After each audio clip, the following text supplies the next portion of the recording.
Alright, Pocket Beatbox is a little drum that runs on 3 AA batteries. At the moment, it works for up to 12 hours until the batteries discharge. But it can also run on USB power, so if you use a high-capacity power bank, it could run for days. Beatbox is a multisampler. It can sound close to as real as a physical drum kit and a little bit beyond. The Beatbox has 4 sensitive pads in 2 scenes, the main scene and the shift scene. In both scenes, you can play single pads or combinations of 2, 3 and 4 pads.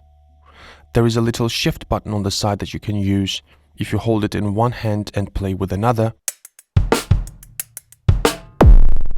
But you can also use a dual foot switch of your choice to do the shifting with your foot. So with 4 pads, you can trigger 28 different sounds. You can disable combination mode with a thumb switch or a dual foot switch connected and play only 4 pads, well, 8 pads in 2 scenes. Then you will be able to trigger several sounds simultaneously.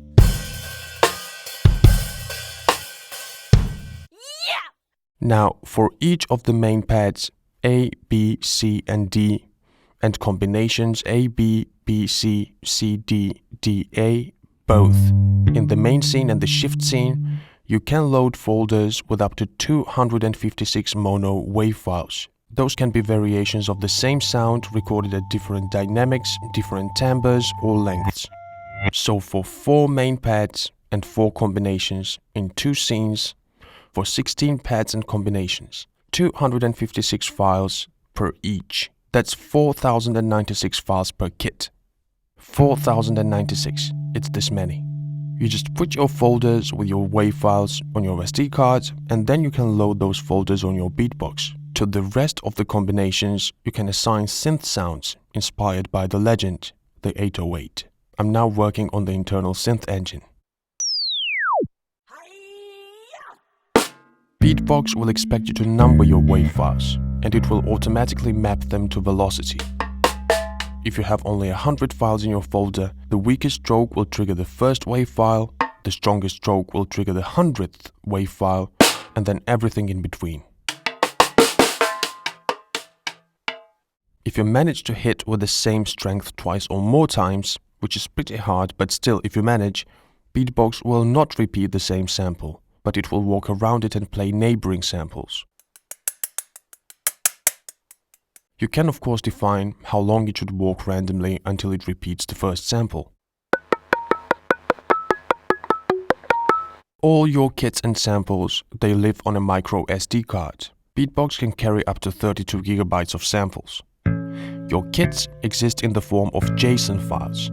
Those are text files that say which sample bank is assigned to which pad, combination, and also store your settings. You can design, save and load your kits using a little side encoder and a 3-digit display, but you can also edit JSON files on your computer. At the moment, Beatbox gives you 16 voice dynamic polyphony. The 17th voice will replace the oldest sounding voice, but you can then prioritize certain voices so that they always play to the end. Beatbox is a 16-bit audio device, but you can hook it up to a laptop and work with higher quality audio since it also works as a MIDI controller.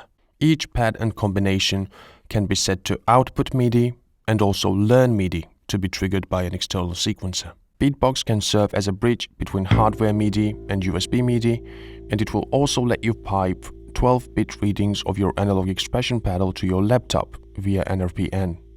Now, here are some early fun features. For all main pads, you can set sibling pads or combinations. That means, if you tap and hold a pad and then play another pad or combination, that pad or combination will also trigger the pad you're holding.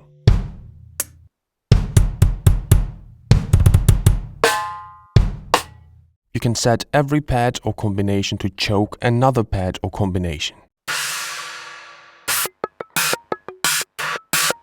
This is useful when dealing with open-close hi-hats and similar. You can set every pad or combination to stutter at a fixed rate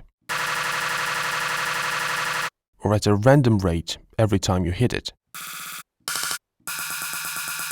you can set every pad or combination to do pressure-sensitive tremolo.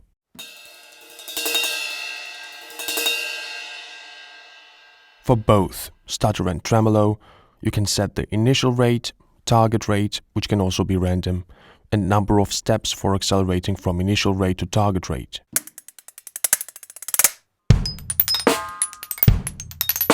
You can randomize pan, envelope, and filter parameters for every pad and combination.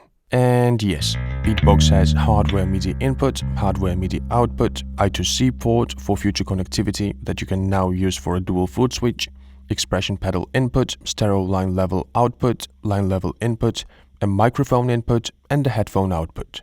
It has a small 3-digit 7-segment display, an SD card slot, a USB-C port, and a microphone capsule. At the moment, you can use an external lavalier microphone or an onboard microphone capsule to capture live audio and envelope it by tapping, but I am planning to introduce onboard sampling with future firmware updates.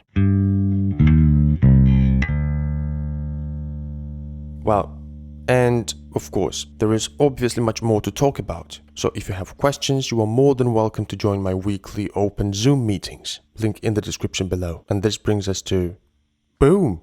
Thanks for watching.